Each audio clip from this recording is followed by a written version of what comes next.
Yeah, we have indeed. Mark Liz Truss is currently inside Downing Street behind me, having been in Parliament a little earlier on today, leading those tributes to the Queen. We'll talk about that in a second, but as you say, she has just tweeted out a picture of herself signing the Book of Condolence inside Downing Street to Her Majesty the Queen. She says, on behalf of a grieving nation, I offer my deepest condolences on the passing of Her Majesty. She was the rock in which modern Britain was built.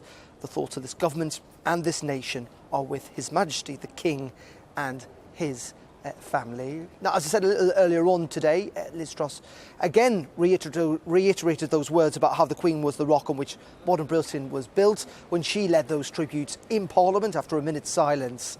And I have to say, I was in the chamber for that. We also heard from Sir Keir Starmer.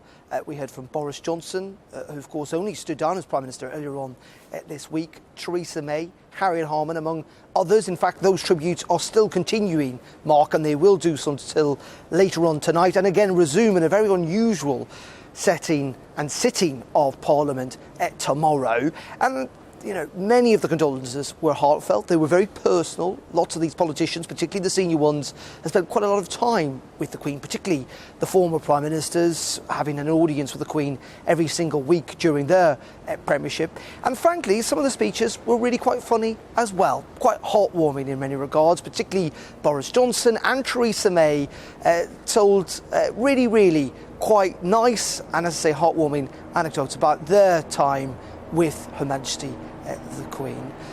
What we're now expecting, though, this afternoon is that Liz Truss will travel here from Downing Street to Buckingham Palace to meet the new King, King Charles III. She is going to have her first audience as Prime Minister with the King in person at Buckingham Palace.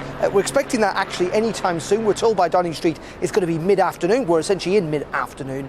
And then later on this evening, the Prime Minister is going to join other senior members of the government and indeed other dignitaries, members of the royal family and members of the public at a special service of remembrance at St Paul's Cathedral. That's due to start at around 6 p.m. At the same time, of course, that we're going to see a pre-recorded message, the first ever message of King Charles III addressing the nation. So for the time being, politics is very much in remembrance mode, with Parliament, as I say, meeting, leading those tributes to Her Majesty the Queen. That is going to happen for the rest of today and tomorrow. Then Parliament will be adjourned, essentially, until the period of national mourning is concluded. And then Parliament, in many ways, actually, Mark, becomes one of the centrepieces of the nation's sense of mourning. And I say that because we have to remember it's not just the Houses of Parliament, it's the Palace of Westminster. It still remains a royal palace, and what we will see for 3 to 5 days, we're still waiting for the details, is for the Queen's body to lie in state in Westminster Hall so that members of the public can queue up and proceed around the Queen's body lying in state. That will happen